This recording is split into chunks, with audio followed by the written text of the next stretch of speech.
Hi there, Jessica Brogley here. I'd like to take a brief moment to recap how to share documents in Google Drive. So I'm currently in Google Drive and I'm going to right click on a folder that I would like to share. When I click share, I can put in the email address of the person I'd like to share it with. Now if you're contacting or sharing with someone in your domain, when you start typing their name in, the rest of their name will auto-populate most likely, and you can go from there. Keep in mind that if your GAF administrator has built groups on the backside, you would also be able to contact an entire group of people, or I should say share with an entire group of people.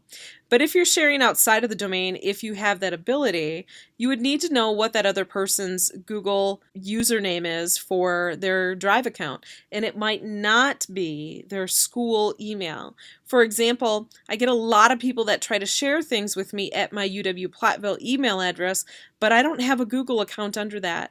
People need to know that they have to share with me at jbrogley@gmail.com. So keep that in mind as you share things with individuals. You really do need to ask them, hey, what's your Google address first before you share. Once you decide who you're going to share with, then you can decide how much ability or rights do you want them to have with your document. Do you want them to be able to edit or just view? I'm going to leave it on edit. Now after this point, most of you would click done and an email will be sent off to that person notifying them that you're sharing a file. They'll click on shared with me and you'll go about your business. However, I do want you to take a look at get shareable link just so you know what some of your options are. When I click get shareable link, now things change a little bit. It says anyone in the district with the link can view. That means anybody, students, faculty, staff, administrators, school board, anybody that is under our domain can view that document. So it would be a great way to share a file or a folder with the entire district, say an intra-office memo or a calendar of events. Of course, I can also decide, do I want those constituents, those people, those collaborators to be able to edit or view. So I'll leave it on view. Now I also notice when I click that again, I can click more, and let's take a look at that. The top radio button says that anybody on the internet can find and access that document, no sign-in required. I wouldn't recommend that unless you really are okay with sharing with a global audience.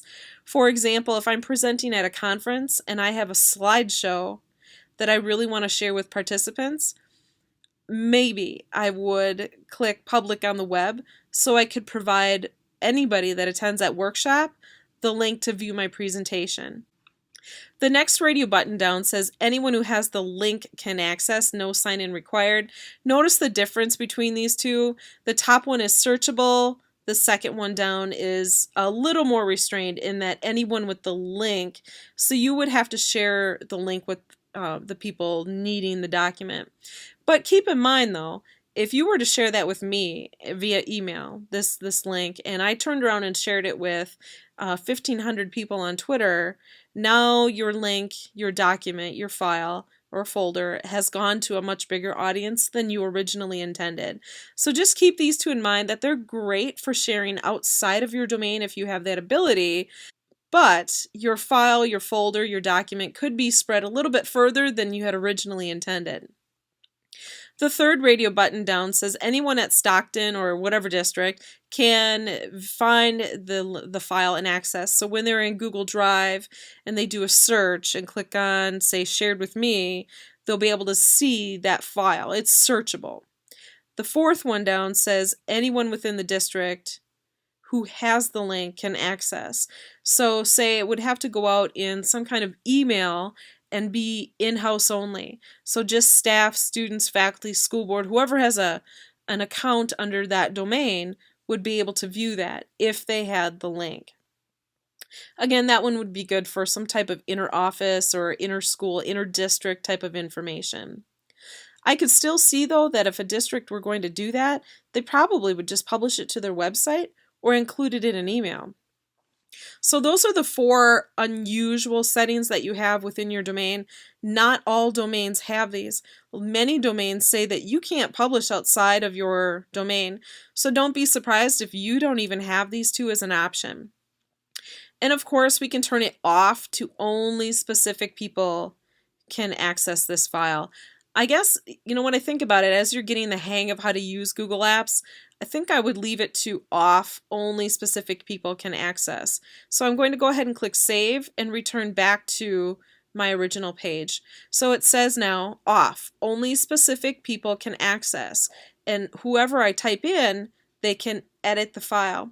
So for example, this is a folder. Maybe I'm a 5th grade teacher, and a 5th grade teacher that is in a team where I'm starting the language arts folder and I'm going to collaborate with my team.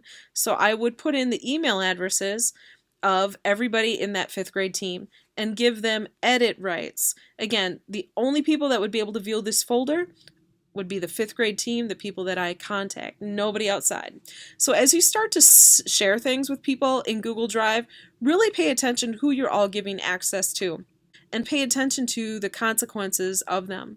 Not that it's a bad thing, but just know there are times where you do want your students' work to go globally, or a folder of contents that you want, say a professor, you're taking a master's class, and you want the instructor to be able to access everything in Google Drive. If they don't have a Google account, well, this takes care of it, because you could flip it over to public on the web or anyone with the link, and then your instructor for your master's class could access the contents of that folder. So I don't want you to think I'm saying it's a bad thing to use those two settings.